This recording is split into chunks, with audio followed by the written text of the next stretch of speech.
Imaginez une ville médiévale prospère, des enfants jouant dans les rues pavées, des marchands vantant leurs marchandises sur les marchés animés, des familles se rassemblant autour de foyers chaleureux, tandis que les ombres du soir dansent sur les murs anciens. Cette communauté a disparu si complètement de l'histoire que même son nom a disparu des cartes. Aujourd'hui, elle n'existe plus que comme un murmure dans le vent. Une histoire qui révèle quelque chose de profond sur la résilience humaine lorsque tout ce qui est familier s'effondre. La disparition de cette ville n'a pas été causée par la guerre, un tremblement de terre ou un incendie, mais par quelque chose de bien plus insidieux. Quelque chose qui s'est glissé dans les rues médiévales comme un prédateur silencieux, dressant voisin contre voisin, réduisant une communauté vibrante à des coquilles vides de pierre et de bois en quelques mois seulement. Pourtant, dans cette obscurité, des gens ordinaires ont découvert une force extraordinaire. Bienvenue dans notre coin douillet de l'histoire, où nous explorerons l'un des récits de résilience les plus troublants jamais racontés. Ce soir, nous voyageons au XIVe siècle, à une époque où l'air même semblait empoisonné par la peur, où un seul souffle pouvait déterminer la vie ou la mort, et où les communautés ont découvert ce dont elles étaient vraiment capables pour survivre. La peste, la mort noire. Ces mots nous donnent encore des frissons dans le dos, même des siècles plus tard. Mais au-delà des statistiques et des grands récits historiques se cache une histoire plus intime. L'histoire de gens ordinaires face à des circonstances extraordinaires, de communautés qui ont découvert ce que signifiait vraiment endurer quand tout ce qui était familier s'effondrait. Imaginez-vous déambulant dans une ville européenne typique en l'an 1347. L'air matinal porte l'odeur du pain frais des fours du boulanger, mélangé à l'arôme terreux des chevaux et du foin des écuries. Les enfants se faufilent entre les étals du marché, leur rire résonnant contre les murs étroits des maisons serrées les unes contre les autres. Les marchands crient leur prix d'une voix chantante, rivalisant pour attirer l'attention des ménagères serrant leurs bourses de cuir usé. C'était un monde où la vie évoluait au rythme des saisons, où la plupart des gens ne voyageaient jamais à plus de quelques kilomètres de leur lieu de naissance, et où le rythme de l'existence quotidienne était resté inchangé pendant des générations. La peste était quelque chose qui arrivait dans des terres lointaines, une calamité qui frappait d'autres gens dans d'autres lieux.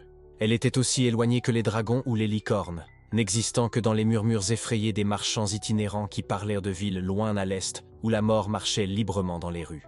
Mais la peste, voyez-vous, est une voyageuse patiente. Elle n'annonce pas son arrivée avec des trompettes ou des bannières. Elle se glisse silencieusement dans les communautés, se cachant dans les cales des navires marchands, nichée dans la fourrure des rats, portée dans le souffle de visiteurs apparemment en bonne santé qui ont voyagé depuis des ports lointains. Elle se propage comme des ondulations dans un étang, chaque personne infectée devenant un nouveau centre de dévastation, tendant la main pour toucher tous ceux qui l'entourent. La vulnérabilité de ces villes médiévales n'était pas seulement biologique. Elle était tissée dans le tissu même de leur existence. Les maisons se dressaient si près les unes des autres que les voisins pouvaient se passer des objets de fenêtre à fenêtre. Les familles s'entassaient dans des pièces communes, partageant lits, repas et l'air même qu'elles respiraient. L'eau venait de puits communaux, la nourriture de marchés partagés et les nouvelles de rassemblements communautaires où tout le monde se pressait pour entendre les derniers récits de terres lointaines. Dans ce monde de liens communautaires intimes, l'hygiène était un luxe que peu pouvaient se permettre. Les gens se baignaient rarement, voire jamais. Les ordures s'accumulèrent dans les rues, offrant un festin aux rats qui couraient librement entre les maisons et les boutiques. Les pots de chambre étaient vidés dans les ruelles étroites, et l'habitude de changer régulièrement de linge était inconnue parmi le peuple commun. La proximité même qui rendait ces communautés si chaleureuses et solidaires en faisait aussi des terrains de reproduction parfaits pour la maladie. Mais ce n'étaient pas seulement les conditions physiques qui rendaient ces villes vulnérables. L'esprit médiéval comprenait la maladie différemment de nous aujourd'hui. La maladie était souvent vue comme une punition divine pour le péché, ou comme le résultat d'un air corrompu, ou comme l'influence d'alignements planétaires malheureux. L'idée que de minuscules créatures invisibles puissent causer une telle dévastation était aussi étrangère que de suggérer que les pensées puissent tuer ou que les mots puissent guérir. Lorsque quelqu'un tombait malade dans ces communautés, la réaction naturelle était de se rassembler autour de lui, d'apporter réconfort et soin. Les familles se blottissaient autour des lits des malades, offrant le peu de médecine qu'elles possédaient, des tisanes d'herbes, des cataplasmes, des prières murmurées à la lueur vacillante des bougies. Les amis venaient rendre visite pour offrir soutien et solidarité. Les prêtres arrivaient pour donner les derniers sacrements, se déplaçant de maison en maison, touchant les malades et les mourants avec des mains qui portaient inconsciemment la mort au foyer suivant. Chaque acte d'amour, chaque geste de compassion, chaque moment de connexion humaine portait potentiellement les graines de la catastrophe. Pourtant, imaginez le courage profond que cela exigeait. choisir l'amour malgré le risque, offrir du réconfort en sachant que cela pourrait signifier le sacrifice. Dans ces choix impossibles, quelque chose de beau sur la nature humaine se révélait. Pourtant, dans notre ville oubliée, la vie continuait avec une normalité presque déchirante, même alors que les premières ombres du désastre commençaient à tomber. Le boulanger se levait encore avant l'aube pour pétrir sa pâte. Le marteau du forgeron résonnait encore contre le fer dans les premières heures du matin. Les enfants jouaient encore leurs jeux anciens dans les rues, et les amoureux se rencontraient encore dans des coins secrets pour échanger des promesses murmurées. Cette normalité a quelque chose de profondément touchant face à un destin qui approche. Ce n'étaient pas des gens vivant dans une terreur constante. Ils vivaient simplement leur vie, s'occupant de leur famille, exerçant leur métier, planifiant des avenirs qu'ils croyaient se dérouler comme leur passé. La peste ne s'était pas encore révélée comme la destructrice de mondes. Ce n'était encore qu'une autre épreuve dans des vies déjà familières avec les difficultés. L'hiver était toujours une saison de difficultés particulières dans les communautés médiévales. Les réserves de nourriture s'amenuisaient, le combustible devenait précieux, et le froid s'infiltrait par chaque fissure et fente des maisons mal isolées.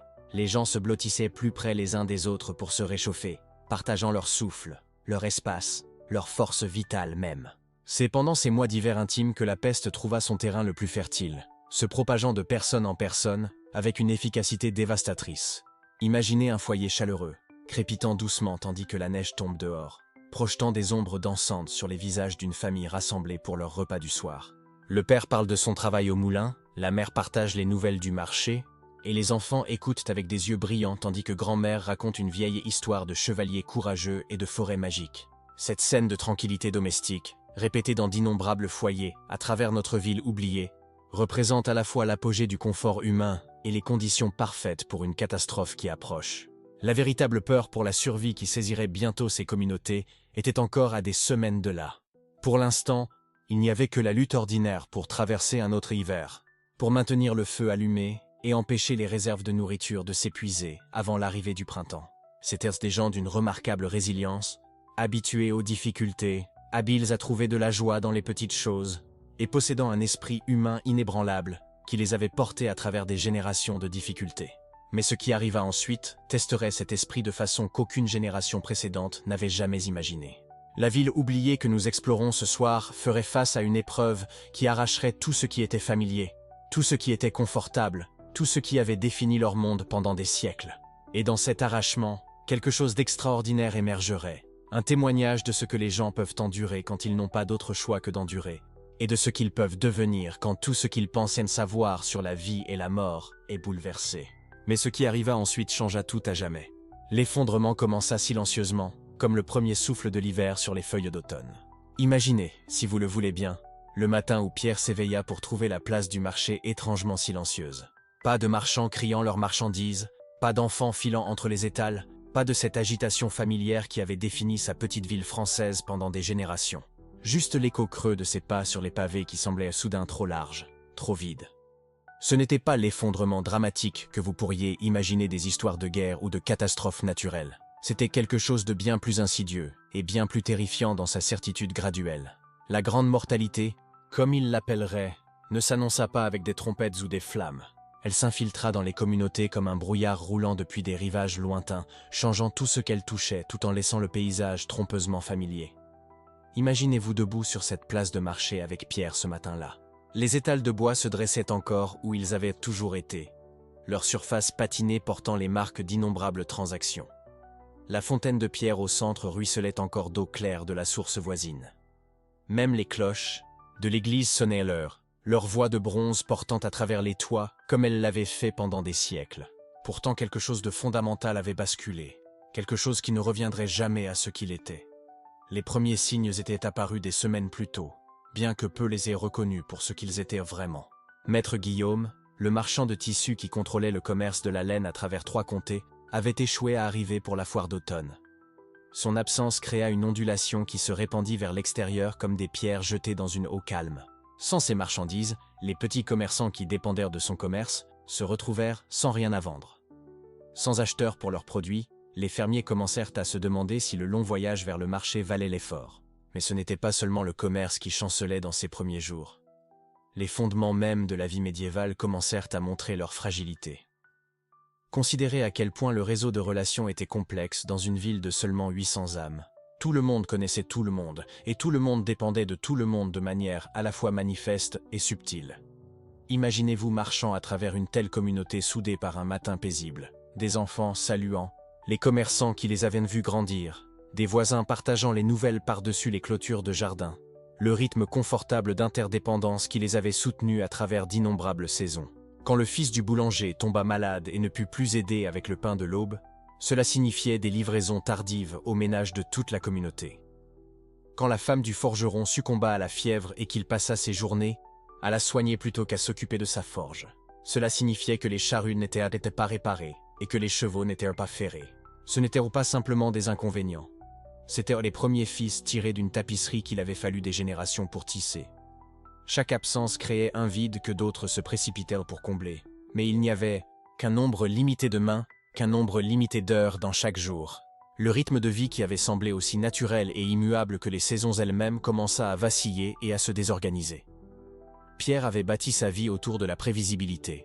En tant que marchand de grains de la ville, il savait que la moisson viendrait en septembre, que le moulin tournerait en octobre, que les réserves d'hiver seraient constituées avant la fin novembre. Il savait quels fermiers étaient les dignes de confiance pour livrer du blé de qualité, quels ménages auraient besoin de crédit jusqu'au printemps, quelle route deviendrait impraticable avec l'arrivée des pluies. Cette connaissance était son gagne-pain, sa sécurité, sa place dans le monde. Maintenant, alors qu'il marchait à travers ce marché silencieux, Pierre sentait le sol se dérober sous tout ce qu'il avait cru solide. 3 de ses fournisseurs les plus fiables n'étaient pas venus au marché hebdomadaire. Le meunier, le vieux Geoffroy, avait fait savoir que son apprenti était trop malade pour actionner la roue, et sans aide, il ne pouvait traiter le grain dont les fermiers avaient désespérément besoin pour faire de la farine. Les routes qui reliaient sa ville au monde extérieur, ces artères vitales du commerce et de la communication, semblaient s'allonger et devenir plus dangereuses de jour en jour.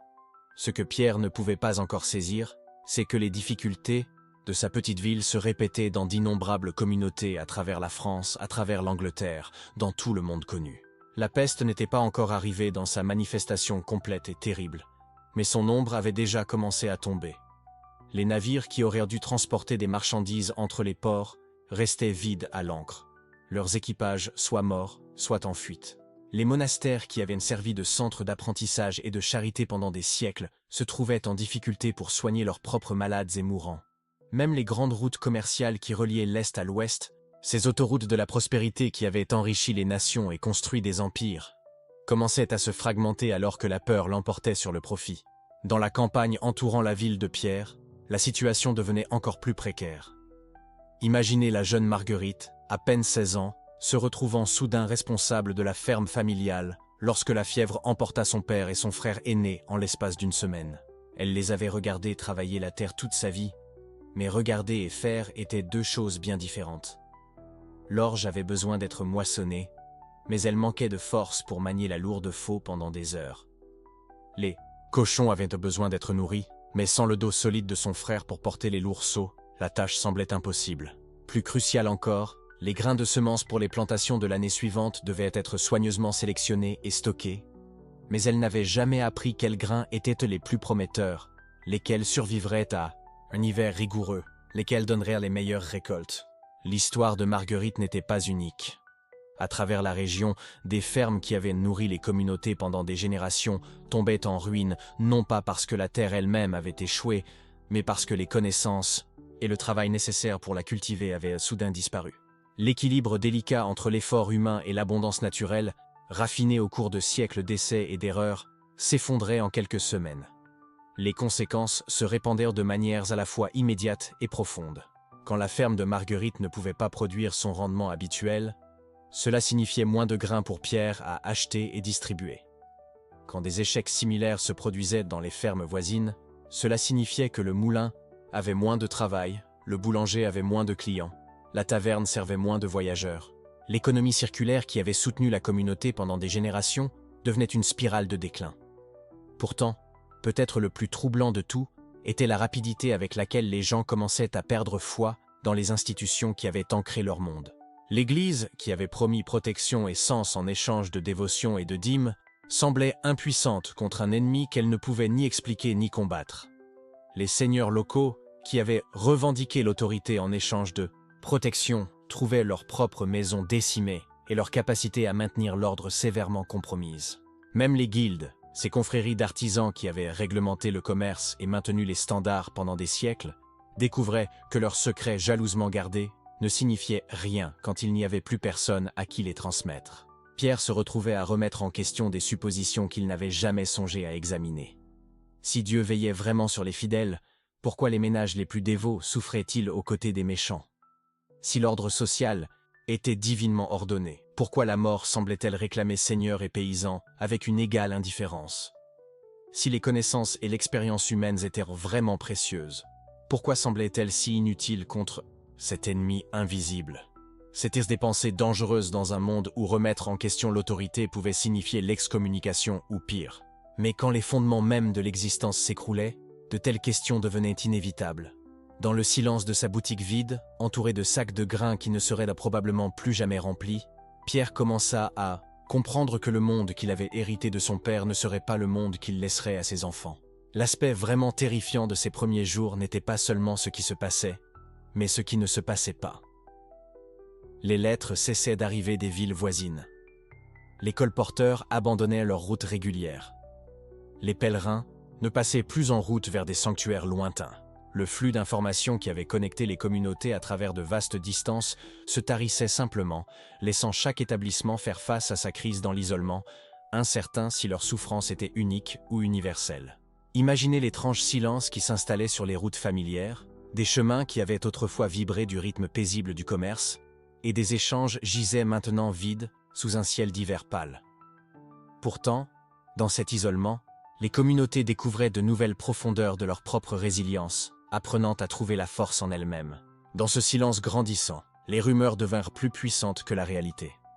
Le bruit se répandit que la peste était un châtiment divin pour les péchés de l'humanité, bien que personne ne parvienne à s'accorder sur les transgressions particulières qui avaient déclenché une telle colère. Certains prétendaient que c'était un poison dans l'air lui-même, tandis que d'autres insistaient sur le fait qu'elle se propageait par contact avec les affligés. Quelques-uns chuchotaient que c'était de la sorcellerie, l'œuvre d'ennemis tant étrangers que domestiques.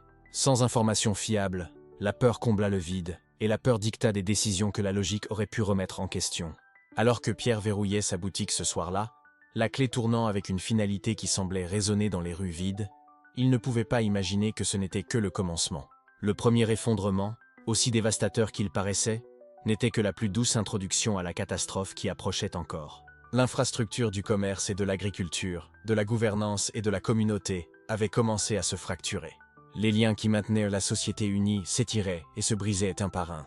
Mais voici ce qui est vraiment remarquable dans la nature humaine. Juste quand tout semblait perdu, quelque chose d'inattendu était sur le point d'émerger. Le pire était encore à venir dans la deuxième vague, quand la peste arriverait non pas comme un murmure, mais comme un rugissement, quand l'illusion soigneusement entretenue que la civilisation humaine était plus forte que les forces de la nature serait complètement brisée. Les fondations s'étaient fissurées, mais le véritable test de tout ce que l'humanité avait construit au cours de siècles de lutte et de progrès était encore à venir. La deuxième vague apporta une unité inattendue à ce qui avait jadis semblé être une fin. Imaginez-vous, si vous le voulez bien, vous promener dans des quartiers où les sons familiers de l'isolement avaient été remplacés par quelque chose d'entièrement différent. Le doux murmure de voix portant à travers les rues silencieuses, le grattement léger des pelles travaillant ensemble, la lueur chaleureuse des feux partagés visibles à travers des fenêtres qui étaient restées sombres si longtemps. C'est dans ces moments d'incertitude la plus profonde que quelque chose de remarquable commença à émerger des ombres de notre peur collective. Imaginez Sarah, une enseignante à la retraite qui avait passé des mois à éviter ses voisins, maintenant debout à la fenêtre de sa cuisine, regardant le jeune père de 3 maisons plus loin lutter pour déblayer les débris croissants de son allée. Sans un mot, elle enfila son manteau et sortit dehors, portant un thermos de café chaud et une paire supplémentaire de gants de travail. Cette scène se reproduisait dans d'innombrables communautés, chers auditeurs, alors que les gens découvraient que la survie ne consistait plus seulement à endurer seul. Il s'agissait de reconnaître que les barrières que nous avions construites entre nous, ces murs invisibles de commodités modernes et de connexions numériques, étaient devenus des luxes que nous ne pouvions plus nous permettre. L'hiver qui suivit la deuxième vague fut une saison de véritable transformation. Ressentez le changement dans l'air alors que des voisins qui avaient survécu côte à côte pendant des années apprenaient enfin leur nom. Maria, qui s'était toujours dépêchée de passer avec ses écouteurs, se trouvait maintenant à s'attarder près des clôtures de jardin, partageant des histoires sur les recettes de sa grand-mère avec Madame Chen, dont les propres récits de sa jeunesse pendant la guerre portaient une sagesse qui semblait soudain essentielle plutôt qu'anecdotique. Imaginez la douce beauté de ces premières connexions. Deux femmes découvrant l'amitié par-dessus une clôture de jardin, leur voix douce dans l'air matinal tandis qu'elles partageaient souvenirs et rêves. Dans ces moments simples, les communautés commencèrent à se souvenir de ce qui leur avait manqué depuis toujours. Il se passait quelque chose de profond dans ces petits échanges. Quelque chose qui parlait à cet esprit humain indestructible, qui émerge quand les circonstances enlèvent tout, sauf l'essentiel. Le magasin du coin, qui avait toujours été juste une transaction rapide, devint un lieu de rassemblement où les gens s'attardaient, où le vieil monsieur Thompson commença à enseigner aux jeunes voisins comment préserver la nourriture sans électricité, ses mains burinées démontrant des techniques que son propre père lui avait enseignées des décennies auparavant. Imaginez ces révolutions silencieuses se produisant dans des garages transformés en ateliers communautaires, où le son des marteaux et des scies se mêlait au rire et au partage d'histoires. James, un ingénieur logiciel qui avait passé des années à fixer des écrans, découvrit qu'il avait un don pour réparer les choses. Ses explications patientes aidant les mères célibataires à apprendre à réparer des bicyclettes et à rafistoler des toits. La peur authentique pour la survie qui avait initialement séparé les gens les tissait maintenant ensemble de manière qui semblait à la fois ancienne et révolutionnaire. Imaginez-vous assis près de votre propre fenêtre un de ces soirs frais, regardant des enfants qui avaient autrefois été confinés dans leurs cours séparés, maintenant se déplacer librement entre les maisons, portant des messages et de petits cadeaux, leur voix créant une symphonie de connexion qui remplissait les espaces où les moteurs de voitures et les climatiseurs bourdonnaient autrefois. La chaleur réconfortante des ressources partagées commença à remplacer l'anxiété froide de la lutte individuelle. C'est dans ces moments que les gens redécouvrirent l'art oublié de la vraie communauté. Le club de lecture qui se réunissait virtuellement depuis des mois se rassembla enfin en personne, s'entassant dans des salons où le doux scintillement des bougies remplaçait l'éclairage agressif du plafond. Ils lisaient à la douce lueur, partageant non seulement des histoires des pages mais des histoires de leur propre vie, créant de nouveaux chapitres ensemble dans la révolution silencieuse qui remodelait leur compréhension de ce que signifiait appartenir. La vieille Agnès, qui avait survécu grâce à des soupes en conserve et aux livraisons occasionnelles, se retrouva au centre d'un réseau d'entraide qui semblait naître spontanément. De jeunes familles lui apportèrent du pain frais et restaient pour écouter ses histoires de jeunesse pendant la Grande Dépression, leurs enfants assis en tailleur sur son tapis usé, absorbant des leçons de résilience qu'aucun manuel scolaire ne pourrait enseigner. Ressentez la chaleur de ces connexions alors qu'elles se répandent comme de douces ondulations à travers des communautés qui avaient oublié comment vraiment se voir les unes les autres. Le propriétaire de la quincaillerie commença à offrir des cours gratuits de réparation de base, son arrière-boutique poussiéreuse, transformée en un lieu où les connaissances circulaient librement entre les générations. L'instructrice de yoga déplaça ses cours au parc, enseignant des techniques de gestion du stress sous des arbres qui avaient été témoins d'innombrables saisons d'adaptation humaine. Il y avait quelque chose de beau à voir les gens découvrir des compétences qu'ils ignoraient posséder. Le comptable qui apprit à faire des conserves de légumes, l'avocat qui devint expert pour faire du feu sans allumettes, l'infirmière retraitée qui organisa des ateliers informels de premiers secours dans son jardin. Chaque personne apportait ses talents uniques à cette toile d'entraide qui se renforçait avec chaque repas partagé et chaque problème résolu ensemble. Imaginez les rassemblements du soir qui commencèrent spontanément dans les allées et les jardins de devant, où le doux murmure des conversations remplaçait le bourdonnement électronique des divertissements séparés. Les enfants apprirent des jeux qui ne nécessitaient rien d'autre que l'imagination et des compagnons de jeu volontaires, tandis que les adultes découvrirent la satisfaction profonde d'un travail accompli avec les mains et le cœur plutôt qu'avec des claviers et des écrans. La transformation ne fut pas sans défi, cher auditeur. Il y eut des moments où les vieilles habitudes d'isolement et d'autonomie entrèrent en conflit avec la nouvelle réalité d'interdépendance. Mais progressivement, les gens apprirent à naviguer ces tensions avec la même patience qu'ils appliquaient à tous les autres ajustements de leur vie. Imaginez le premier jardin communautaire qui naquit dans ce qui avait été un terrain vague, les voisins travaillant côte à côte pour transformer la terre aride en rangée de promesses.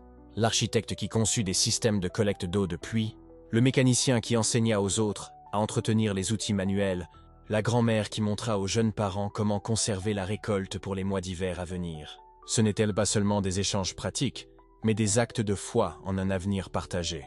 Chaque graine plantée, chaque compétence partagée, chaque éclat de rire résonnant entre les maisons représentait un choix de croire en quelque chose de plus grand que la survie individuelle. La communauté devenait quelque chose de plus résilient que la somme de ses parties, quelque chose qui pouvait affronter non seulement la crise immédiate, mais toutes les tempêtes qui pourraient en suivre. Alors que le printemps approchait avec sa promesse de renouveau, ces liens avaient développé des racines profondes. Les réseaux d'entraide et de coopération qui avaient commencé comme des mesures désespérées de survie se révélaient être quelque chose de bien plus précieux, quelque chose qui avait peut-être toujours manqué à leur vie sans qu'ils s'en rendent compte. Les enfants qui avaient appris à jouer ensemble par-delà les limites des jardins, les voisins qui avaient découvert l'amitié dans le travail partagé, les personnes âgées qui trouvaient un but dans l'enseignement et les jeunes qui trouvaient de la sagesse dans l'écoute, tous créaient quelque chose de nouveau à partir de quelque chose de très ancien.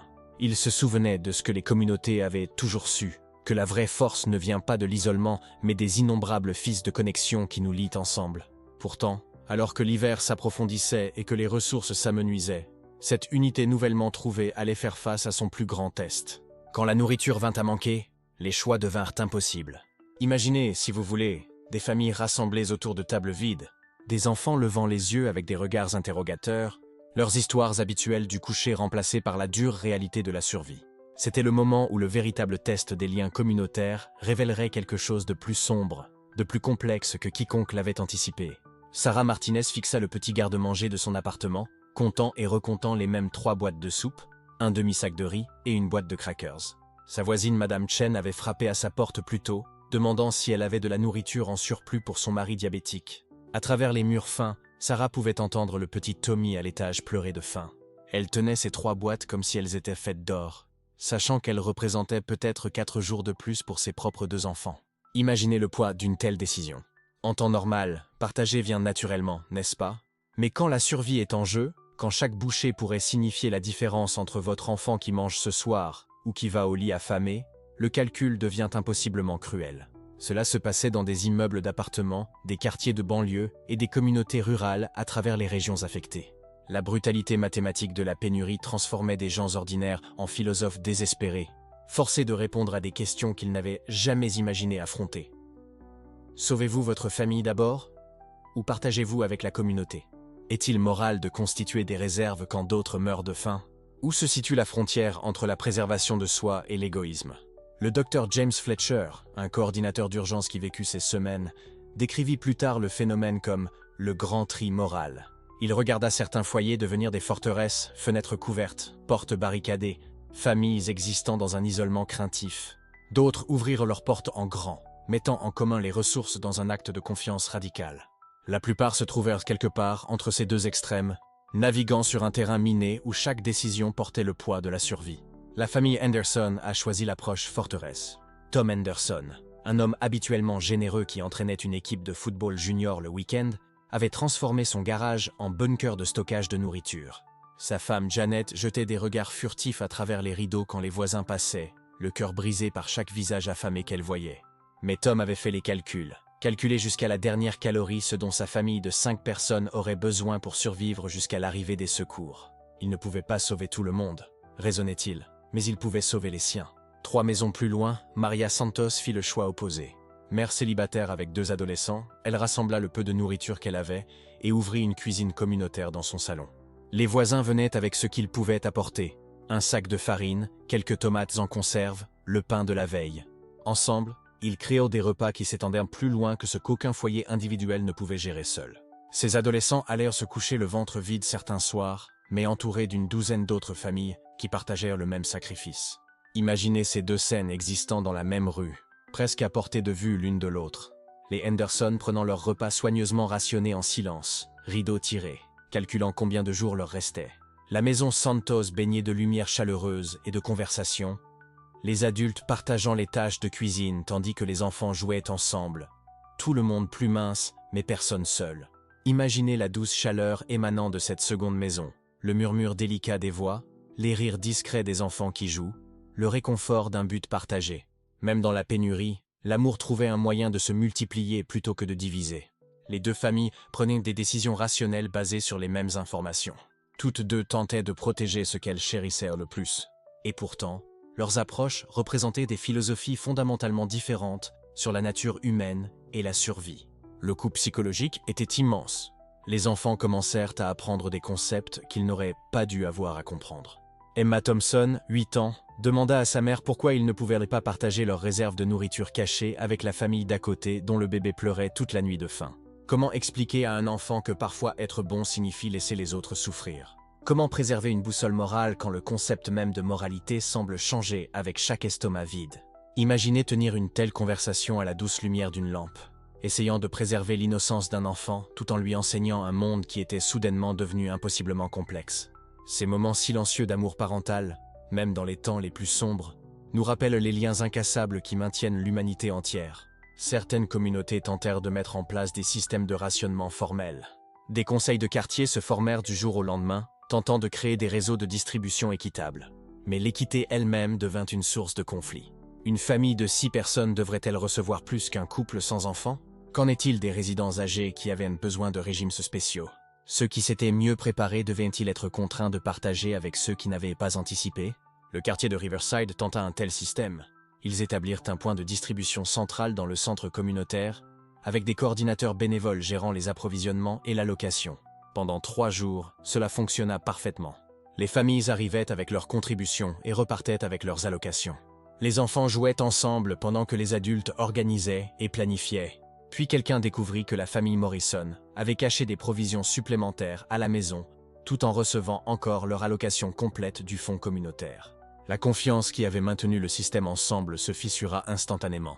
Des disputes éclatèrent à propos de l'équité, de la punition, de savoir s'ils devaient exclure complètement les Morrison du programme. La cuisine communautaire ferma cette nuit-là, et les voisins retournèrent à leurs calculs de survie individuelle. Ces dilemmes moraux ne se limitaient pas à la nourriture. Les fournitures médicales devinrent une autre source de choix angoissant. Quand l'insuline était rare, qui décidait quel diabétique recevait le traitement? Quand il restait une dose de médicaments cardiaques à la pharmacie, comment choisissait-il entre 2 patients cardiaques? Certaines communautés créèrent des systèmes de loterie. D'autres établirent la priorité basée sur l'âge ou le statut familial. Chaque système créait ses propres complexités morales et conséquences douloureuses. Les histoires de cette période révèlent quelque chose de profond sur la nature humaine sous stress extrême. Le docteur Patricia Durand, une sociologue qui étudia plus tard ces communautés, découvrit que les divisions n'étaient pas aléatoires. Elles suivaient des modèles qui révélèrent des croyances profondément enracinées sur l'équité, la communauté et la survie que les gens ne savaient même pas qu'ils possédaient. Imaginez ces découvertes se déployant comme les couches d'une tapisserie ancienne. Chaque fil de choix humain révélant des vérités plus profondes sur ce que nous valorisons quand tout ce qui est familier s'effondre. Dans cette révélation résidait à la fois la douleur de la complexité humaine et le réconfort de nous comprendre plus profondément. Certaines familles découvrirent qu'elles étaient des collectivistes naturels, trouvant force et sens dans le sacrifice partagé. D'autres trouvèrent qu'elles étaient individualistes dans l'âme, se sentant plus en sécurité quand elles contrôlaient leurs propres ressources. Aucune approche n'était intrinsèquement juste ou fausse, mais le stress de la crise força les gens à découvrir quelle philosophie vivait dans leurs os. Les enfants, de manière peut-être plus révélatrice, s'adaptèrent quel que soit le système choisi par leur famille. Dans les foyers accumulateurs, les enfants apprirent à être secrets, à manger silencieusement, à ne jamais mentionner la nourriture autour des amis. Dans les communautés de partage, les enfants apprirent différentes leçons sur la coopération et la responsabilité collective. Les 2 groupes apprenaient des compétences de survie, mais c'étaient des types de survie fondamentalement différents. Au fur et à mesure que la crise s'aggravait et que les jours s'éternisaient, quelque chose d'inattendu commença à émerger. Les catégories rigides d'accumulateurs et de partageurs commencèrent à s'estomper. Certaines familles repliées sur elles-mêmes atteignirent leur point de rupture et ouvrirent leurs portes. Certaines communautés de partage durent prendre la décision douloureuse d'exclure des membres qui profitèrent de la générosité des autres. Le paysage moral se déplaça comme du sable sous leurs pieds.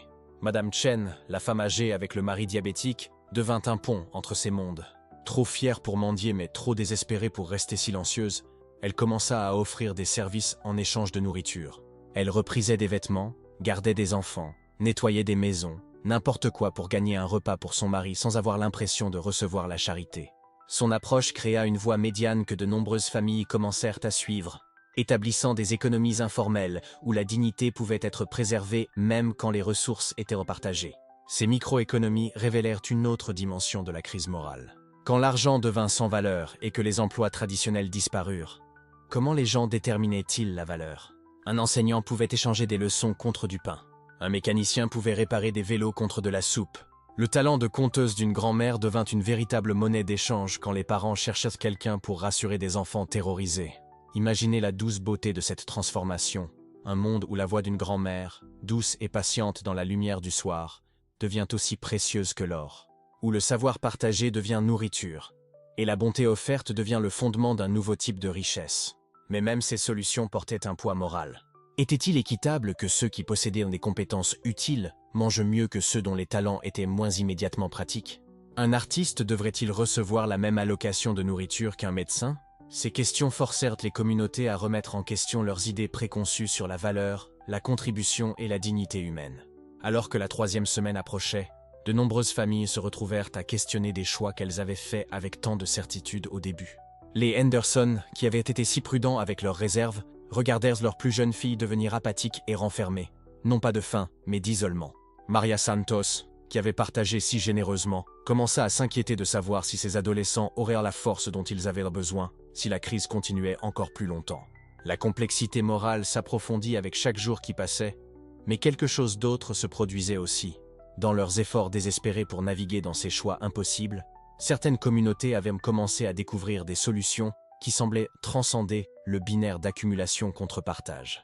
De petits groupes expérimentaient avec des approches hybrides, des systèmes créatifs qui honoraient à la fois la sécurité individuelle et la responsabilité collective. Certaines villes trouvèrent une 3e voie que personne n'attendait, une solution qui défierait tout ce qu'elles pensaient savoir sur la survie et la communauté. Mais cette découverte ne viendrait qu'après qu'elle cesse de traverser la période la plus sombre encore, quand les choix devinrent encore plus impossibles et que les enjeux atteignirent des hauteurs que personne n'avait imaginées. La solution résidait dans une sagesse ancestrale, transmise de génération en génération comme de précieuses graines préservées à travers les hivers les plus rigoureux. Imaginez, si vous voulez, une femme âgée dans un petit village, ses mains burinées préparant soigneusement des remèdes qui avaient soutenu son peuple pendant des siècles. Ce n'était pas de simples superstitions ou des tentatives désespérées de guérison. C'était des systèmes sophistiqués de médecine, d'agriculture et d'organisation communautaire qui avaient évolué pendant des millénaires pour permettre aux humains de prospérer même dans les circonstances les plus difficiles.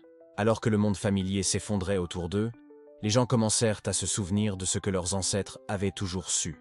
Les anciennes méthodes n'étaient pas primitives. Elles étaient des adaptations ingénieuses à l'incertitude elle-même.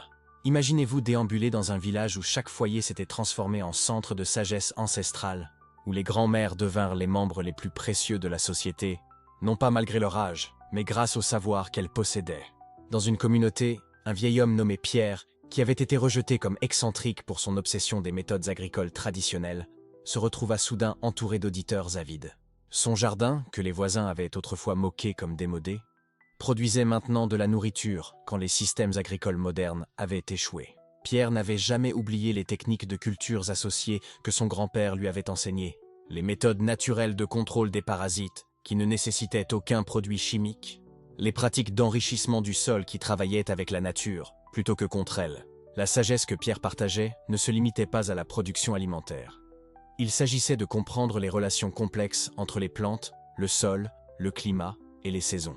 Il leur apprit à lire les signes subtils qui indiquaient quand planter, quand récolter, quand laisser la terre se reposer. Ce n'étaient pas des traditions aléatoires transmises par ignorance, mais des systèmes d'observation sophistiqués développés par d'innombrables générations qui avaient survécu aux famines, aux sécheresses et aux bouleversements sociaux. Parallèlement, dans toute la région, d'autres savoirs ancestraux commencèrent à refaire surface. Les femmes qui avaient appris la conservation alimentaire traditionnelle de leur mère et grand-mère devinrent des enseignantes de compétences de survie vitale. Elles démontrèrent comment fermenter les légumes, non seulement pour le goût, mais pour créer des aliments qui pouvaient durer à travers de longs hivers et fournir des nutriments essentiels quand les produits frais n'étaient pas disponibles. Elles montrèrent aux communautés comment sécher les viandes et poissons en utilisant des techniques qui ne nécessitaient aucune réfrigération moderne, comment faire du fromage et du beurre qui pouvaient soutenir les familles pendant des mois. Imaginez la douce transformation qui s'opérait dans d'innombrables foyers. Les grands-mères redevinrent des enseignantes, leurs mains burinées transmettant des remèdes qui reliaient la terre à la guérison, le passé au présent. En redécouvrant ces sagesses ancestrales, les gens trouvèrent non seulement des solutions pratiques, mais un profond sentiment de retour chez eux, vers eux-mêmes. Mais peut-être plus remarquablement encore, ces communautés commencèrent à redécouvrir l'art ancien de la prise de décision collaborative. Dans les villages où la communication moderne avait échoué, les gens retombèrent naturellement dans les systèmes de conseil traditionnels, où les décisions étaient prises par une délibération soigneuse plutôt que par des votes rapides. Les anciens qui possédaient la sagesse de l'expérience recevaient le respect et l'autorité qu'ils méritaient, tandis que les membres plus jeunes apportaient leur énergie et leurs perspectives nouvelles. Imaginez-vous assis dans l'une de ces réunions de conseil, tenu peut-être dans la lueur chaude des lampes à huile quand les lumières électriques ne fonctionnèrent plus. Les conversations n'étaient pas précipitées ou dominées par les voix les plus fortes. Au lieu de cela, il y avait un processus méthodique où les préoccupations de chaque personne étaient entendues, où les solutions étaient testées contre la mémoire collective de ce qui avait fonctionné auparavant, où les décisions étaient prises non pour une gratification immédiate, mais pour la survie à long terme de la communauté. Ces conseils se souvenaient de principes que la société moderne avait oubliés dans sa course vers la réussite individuelle. Ils comprenaient que la force de la communauté était plus importante que le succès d'une seule personne. Ils pratiquaient le partage des ressources non par charité forcée, mais parce qu'ils reconnaissaient qu'aider les autres renforçait finalement les chances de survie de chacun. Alors que ces pratiques anciennes se répandaient de village en village, portées par les voyageurs et les réfugiés cherchant de meilleures vies, quelque chose de remarquable commença à se produire. Les gens découvrirent que les anciennes méthodes ne concernaient pas seulement la survie. Elles concernaient la création de vies plus riches et plus significatives. Les pratiques de guérison traditionnelles ne traitaient pas seulement les symptômes, elles s'adressaient à la personne entière, comprenant les connexions entre la santé physique, le bien-être émotionnel et l'équilibre spirituel. Les communautés qui embrassèrent ces traditions redécouvertes commencèrent à prospérer de manière qui surprirent même leurs propres membres. Les enfants qui avaient grandi déconnectés de la nature se trouvèrent en train d'apprendre à identifier les plantes comestibles, à comprendre le comportement animal, à lire les signes météorologiques dans les nuages et le vent. Les adultes qui s'étaient ressentis impuissants face à la complexité moderne découvrirent des compétences qui leur donnèrent de confiance et autonomie. Les systèmes de troc qui émergèrent n'étaient pas de simples échanges de biens, mais des réseaux sophistiqués basés sur les relations, la confiance et le bénéfice mutuel. Une femme experte en médecine à base de plantes pourrait échanger ses connaissances et remèdes contre de l'aide pour des réparations de construction. Un homme avec des capacités de menuiserie pourrait fabriquer des outils en échange de nourriture conservée ou de services d'enseignement pour ses enfants. Ce n'étaient pas des mesures désespérées nées de la pauvreté, mais des systèmes économiques vibrants qui valorisaient les compétences humaines et les relations plutôt que des instruments financiers abstraits. Ce qui rendait ces innovations particulièrement puissantes était leur résilience inhérente. Contrairement aux systèmes modernes qui dépendaient de chaînes d'approvisionnement complexes et d'infrastructures technologiques, ces approches traditionnelles étaient conçues pour fonctionner même quand le soutien externe disparaissait. Elles étaient antifragiles, elles devenaient plus fortes quand stressées, plus robustes quand défiées. Les modèles de leadership qui émergèrent de cette redécouverte de la sagesse ancienne étaient particulièrement inspirants. Au lieu de structures autoritaires basées sur le contrôle et la compétition, les communautés développèrent des systèmes collaboratifs où le leadership était gagné par le service, la sagesse et la capacité à construire un consensus. Les leaders n'étaient pas des figures distantes prenant des décisions d'en haut, mais des membres intégraux de la communauté qui prenaient la responsabilité de s'assurer que les besoins de chacun étaient satisfaits. Ce n'étaient pas des fantasmes idéalistes, mais des systèmes pratiques qui avaient été testés à travers des siècles d'expérience humaine. Ils représentèrent la sagesse accumulée d'innombrables générations qui avaient affronté et surmonté des défis qui auraient semblé insurmontables aux gens modernes habitués aux solutions technologiques pour chaque problème. Alors que la nouvelle de ces communautés réussies se répandait, de plus en plus de gens commencèrent à chercher les anciens et les gardiens du savoir traditionnel dans leur propre région. Les bibliothèques et universités, là où elles fonctionnaient encore, devinrent des trésors non seulement d'informations modernes, mais de documents historiques décrivant les pratiques traditionnelles. Les gens réalisèrent que les vieux livres, le folklore, les histoires que leurs grands-parents racontaient n'étaient pas seulement de charmantes reliques du passé, mais des guides pratiques pour créer des modes de vie durables et résilients. La transformation fut profonde et étonnamment rapide. En quelques mois, des communautés qui avaient semblé désespérées florissaient avec un but et une confiance renouvelée. Elles avaient redécouvert quelque chose que la civilisation moderne avait perdu dans sa poursuite de l'efficacité et de la croissance, la compréhension que les êtres humains sont fondamentalement des créatures sociales qui prospèrent le mieux quand elles travaillent ensemble en harmonie avec les systèmes naturels. Mais alors que ces adaptations innovantes commencèrent à prendre racine et à se répandre de communauté en communauté, portées par le bouche à oreille et démontrées par un succès visible, quelque chose d'autre se répandait à côté d'elles. Tandis que les gens apprenaient à se soigner avec des remèdes traditionnels et à se gouverner avec une sagesse ancienne, ils partageaient aussi quelque chose de plus sombre, quelque chose qui allait bientôt tester si leur résilience retrouvée pouvait résister à des défis que même leurs ancêtres n'avaient jamais complètement conquis. Les histoires voyagèrent plus vite que la peste elle-même. portés sur les bottes usées des marchands et les sabots urgents des messagers à cheval. En cette époque, avant les journaux ou les lignes télégraphiques, l'information se déplaçait à travers un vaste réseau invisible qui connectait chaque village, chaque manoir, chaque ferme isolée à travers l'Europe médiévale. Imaginez-vous, si vous le voulez bien, debout au carrefour d'une petite ville marchande par un matin d'automne glacial. L'odeur de la fumée de bois se mêle à l'arôme du pain frais de la boulangerie, et vous pouvez entendre le doux claquement des sabots de chevaux qui approchent de l'est. Ces voyageurs portent dans leurs sacoches quelque chose de plus précieux que les plus belles soies ou les épices les plus rares. Ils portent des nouvelles. Le monde médiéval était bien plus connecté que nous pourrions l'imaginer. S'il est vrai que la plupart des gens ne s'aventuraient jamais à plus de quelques kilomètres de leur lieu de naissance, l'information circulait constamment le long de routes bien établies.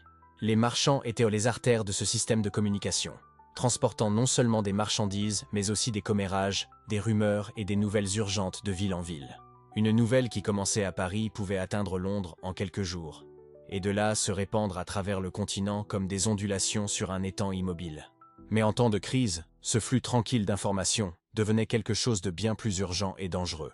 Quand la nouvelle se répandit pour la première fois qu'une terrible pestilence avait frappé les rivages orientaux, l'information courut devant la maladie elle-même, souvent déformée et amplifiée à chaque récit. Un rapport de 100 morts pouvait devenir 1000 au moment d'atteindre le village suivant. Une maladie mystérieuse pouvait se transformer en récit de punition divine ou d'invasion étrangère. Imaginez un messager épuisé descendant de cheval dans une auberge, sa monture couverte de sueur. La salle commune se tait tandis que les voyageurs se penchent pour entendre ces chuchotements urgents. La maladie a atteint Calais, pourrait-il dire. Et en quelques heures, cette nouvelle se précipiterait vers Lyon, vers Marseille, vers tous les coins du monde connu. Mais à chaque nouveau récit, de nouveaux détails s'infiltraient. Certains prétendaient que les affligés devenaient noirs comme du charbon. D'autres chuchotaient que des villes entières gisaient vides, leurs rues patrouillées seulement par des corbeaux. L'Église jouait un rôle crucial dans ce réseau d'informations. Les moines et les prêtres maintenaient une correspondance à travers de vastes distances, partageant non seulement des conseils spirituels mais des renseignements pratiques sur les bouleversements politiques, les catastrophes naturelles et les menaces émergentes. Les écoles cathédrales et les monastères servaient de centres de communication, où les lettres étaient recopiées et transmises le long de routes établies. Un seul morceau de parchemin pouvait voyager des centaines de kilomètres, passer d'abbaye en abbaye comme un relais sacré. Pourtant, malgré toute son efficacité, cette sorte d'Internet médiéval était vulnérable aux mêmes problèmes qui affligent nos systèmes d'information modernes. Les faux rapports se répandaient aussi rapidement que les vrais, et s'avéraient souvent plus convaincants. Pendant les périodes d'incertitude, les gens avaient soif d'explications, même les plus farfelues. La peste noire n'était pas seulement une maladie, c'était la colère de Dieu, ou un complot juif, ou le résultat d'airs corrompus par des éruptions volcaniques. Chaque explication trouvait des croyants enthousiastes et des propagateurs dévoués. Considérez le poids psychologique de recevoir de telles nouvelles à une époque où la compréhension médicale restait primitive. Un fermier apprenant qu'une peste approchait pourrait n'avoir que quelques jours pour décider s'il devait abandonner ses champs et fuir avec sa famille. Un marchand pourrait avoir besoin de choisir entre compléter une route commerciale profitable ou rentrer précipitamment chez lui pour prévenir ses proches. Ce n'étaient pas des décisions abstraites, c'étaient des questions de vie ou de mort, prises avec des informations incomplètes et souvent contradictoires. La vitesse de communication variait dramatiquement selon l'urgence du message et les ressources disponibles. Les courriers royaux, chevauchant en relais avec des chevaux frais à chaque station, pouvaient couvrir d'énormes distances en un temps remarquablement court. Pendant la guerre de 100 ans, les nouvelles des batailles principales atteignaient parfois les cours distantes en 3 ou 4 jours. Mais pour les gens ordinaires, l'information se déplaçait au rythme du voyage normal, environ 20 à 30 km par jour à pied, peut-être 50 à cheval. Cela créait une étrange distorsion temporelle à travers l'Europe médiévale. À Lyon, les gens pourraient déjà mettre en œuvre des mesures désespérées contre une peste qui approche, tandis que les villageois à seulement 100 km de là continuaient leur routine quotidienne dans une heureuse ignorance. Le temps lui-même semblait s'écouler à des rythmes différents, la crise progressant comme un front de tempête tandis que la normalité s'attardait dans son sillage.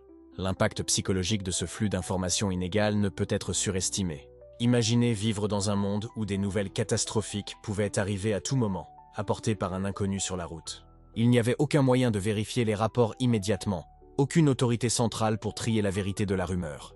Une seule fausse alerte pouvait déclencher une panique de masse et une perturbation économique. Un avertissement retardé pouvait condamner des communautés entières. Les femmes jouaient souvent des rôles cruciaux mais négligés dans ces réseaux d'information. Les vendeurs de marché, Les sages-femmes et les épouses de voyageurs créaient leurs propres canaux de communication, partageant des nouvelles de connexions familiales, d'opportunités économiques et de dangers émergents. Une sage-femme voyageant entre les villages pourrait porter la nouvelle d'une récolte réussie ou d'une épidémie de fièvre. L'épouse d'un marchand recevant une lettre de parents distants pouvait déclencher des rumeurs qui se répandèrent dans sa communauté en quelques heures. Le système avait ses propres contrôles et équilibres internes. Les voyageurs expérimentés apprenaient à peser soigneusement les sources, comparant les rapports de plusieurs messagers avant de prendre des décisions cruciales. Certains individus marchands respectés, clercs instruits, artisans fiables, développèrent des réputations pour des rapports précis. Leurs paroles portaient plus de poids que celles d'errants inconnus ou de semeurs de panique évidents. Mais même les systèmes de vérification les plus minutieux pouvaient être débordés lors d'urgences véritables. Quand la peste noire atteignit finalement l'Europe occidentale, aucun scepticisme ne pouvait écarter les preuves qui s'accumulaient. Ville après ville sombrait dans le silence. Les routes commerciales se transformaient en artères désertes. Le réseau d'information qui avait véhiculé tant de fausses alertes peinait maintenant à transmettre l'ampleur d'une catastrophe bien réelle. Les maisons religieuses servaient souvent de sanctuaire pour l'information autant que pour les âmes. Les monastères maintenaient des chroniques détaillées, enregistrant non seulement les événements locaux, mais les nouvelles de tout le monde connu. Ces scribes patients créaient une forme primitive de journalisme, bien que leurs écrits ne soient peut-être pas lus avant des décennies ou des siècles. Leurs archives minutieuses aideraient donc plus tard les historiens à comprendre comment l'information circulait dans la société médiévale, et comment cette circulation pouvait être perturbée par une crise. La technologie de l'écriture elle-même imposait certaines limitations à la communication médiévale. Le parchemin était coûteux, l'encre devait être fraîchement mélangée, et chaque lettre nécessitait un travail minutieux à la plume et au roseau. Les messages urgents étaient souvent gardés brefs par nécessité, laissant des détails cruciaux aux suppléments verbaux qui pouvaient être déformés ou oubliés. D'importantes nouvelles pouvaient arriver sous forme de fragments cryptiques, nécessitant interprétation et imagination pour combler les lacunes. Alors que l'automne s'approfondissait à travers le continent, les rythmes normaux de la communication saisonnière commençaient à changer. Les commerçants qui effectuaient habituellement des tournées finales avant que les tempêtes hivernales ne s'installent se trouvaient à porter des rapports de plus en plus désespérés.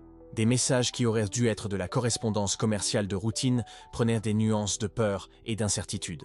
L'hiver qui approchait, toujours une période d'isolement et de difficulté, semblait maintenant promettre quelque chose de bien pire que le froid et la faim. Ces histoires façonneraient le destin de villes lointaines et de villages reculés, déterminant qui se préparerait pour la tempête à venir et qui l'affronterait sans préparation.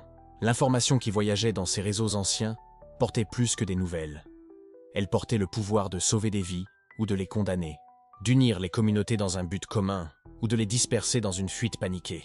Dans la lumière vacillante des chandelles d'innombrables foyers ce soir-là, les familles se rassemblaient pour discuter des nouvelles du jour, pesant les rumeurs contre les espoirs, tentant de deviner l'avenir à partir de fragments de vérité lointaines. Certaines villes se préparaient, d'autres paniquaient. Et dans cette différence cruciale résidaient les graines de la survie ou de la dévastation. Imaginez, si vous le voulez bien, la prospère cité de Milan à l'automne 1347. Des nouvelles leur sont parvenues d'une terrible peste balayant des ports lointains. Les dirigeants de la ville se rassemblent dans des chambres silencieuses, la lumière des chandelles vacillant sur leurs visages inquiets. Contrairement à tant d'autres, ils ne rejettent pas ces rapports comme de simples rumeurs ou des troubles distants. Au lieu de cela, ils prennent une décision qui résonnera à travers l'histoire. Les autorités milanaises ferment rapidement les portes de leur ville à tous les voyageurs venant des régions affectées. Elles établissent des procédures de quarantaine strictes, exigeant que quiconque entre dans la ville reste isolé pendant des semaines avant de rejoindre la population générale. Des gardes patrouillent les murs non seulement pour les menaces militaires, mais pour détecter des signes de maladie chez les visiteurs potentiels. Les approvisionnements alimentaires sont soigneusement stockés, et des protocoles d'urgence sont mis en place. Maintenant imaginez le contraste à Pise, où les marchands continuent leurs routes commerciales animées, rejetant les rapports lointains de peste comme des contes exagérés destinés à perturber le commerce. Leurs ports restent ouverts, leurs marchés bondés, leurs portes accueillantes à tous ceux qui portent des biens et des pièces. La ville vibre de l'énergie confiante de ceux qui se croient invulnérables. Cette division entre préparation et déni s'avérerait prophétique. Les mesures prudentes de Milan leur épargneraient le pire de la fureur de la peste noire, tandis que des villes comme Pise regarderaient impuissantes la peste consumer leur population. Mais qu'est-ce qui poussait certaines communautés vers la sagesse, tandis que d'autres embrassaient le déni? La réponse réside dans quelque chose remarquablement humain, le pouvoir de l'apprentissage social et de la mémoire collective. Les villes qui avaient connu des épidémies précédentes, même de moindres maladies, possédaient ce qu'on pourrait appeler une mémoire institutionnelle. Leurs résidents plus âgés se souvenaient des signes, des modèles, de la vitesse dévastatrice avec laquelle la maladie pouvait se propager. Ces communautés avaient appris à lire les premiers avertissements, à interpréter les rapports lointains non comme des menaces abstraites, mais comme des appels urgents à l'action. Considérez la ville de Raguse, nichée le long de la côte adriatique. Cette république maritime avait traversé de nombreuses crises sanitaires apportées par les navires marchands au cours des siècles. Quand les nouvelles de la peste atteignirent leurs oreilles, les dirigeants de la ville n'hésitèrent pas. Ils mirent en place le premier système de quarantaine formel au monde, exigeant que les navires mouillent au large pendant 30 jours avant d'entrer au port. Ils l'appelèrent Trentino, du mot italien signifiant 30. Les citoyens de Raguse comprenaient quelque chose de profond, que la préparation nécessitait de sacrifier le confort immédiat pour la survie à long terme. Leur port animé deviendrait silencieux, leur commerce profitable ralentirait, mais leur peuple vivrait pour voir une autre saison. Pendant ce temps, dans les communautés où la prospérité avait engendré la complaisance, le succès même qui aurait dû fournir des ressources pour la préparation favorisait plutôt une surconfiance dangereuse. Les villes riches avec des murs solides et des greniers pleins se convainquaient que leurs avantages matériels les rendaient invulnérables à ce qu'elles voyaient comme une maladie de pauvres. Les dynamiques psychologiques à l'œuvre étaient fascinantes et tragiques. Les communautés qui optèrent pour la préparation disposaient souvent d'un leadership fort et uni, capable de prendre rapidement des décisions difficiles. Elles possédaient ce que les chercheurs en crise appellent maintenant l'efficacité collective, la croyance partagée qu'elles pouvaient travailler ensemble pour résoudre les problèmes et se protéger mutuellement. Mais la préparation s'accompagnait de coûts réels qui mettaient à l'épreuve la détermination communautaire. Fermer les routes commerciales entraînait des difficultés économiques. Les mesures de quarantaine séparèrent les familles et perturbaient les liens sociaux. Le rationnement alimentaire exigeait que les citoyens fassent confiance à leurs dirigeants pour distribuer équitablement les ressources en temps de pénurie. Certaines villes qui avaient débuté avec de bonnes intentions vacillèrent lorsque ces sacrifices devinrent trop lourds à supporter. Les citoyens exigèrent la reprise du commerce profitable, la levée des restrictions, le retour à la vie normale. Les dirigeants se trouvaient confrontés à des choix impossibles entre maintenir les mesures de protection et préserver la cohésion sociale. Imaginez une réunion du conseil municipal dans la ville de Reims, déjà hôte de la cour papale et habituée à gérer des défis complexes. Tandis que les rapports de peste se rapprochent, des débats houleux éclatent dans les chambres du conseil. Les marchands affirment que fermer la ville causerait plus de tort que la maladie elle-même. Les dirigeants religieux s'interrogent sur la question de savoir si l'épidémie représente un châtiment divin qu'aucune mesure terrestre ne saurait empêcher.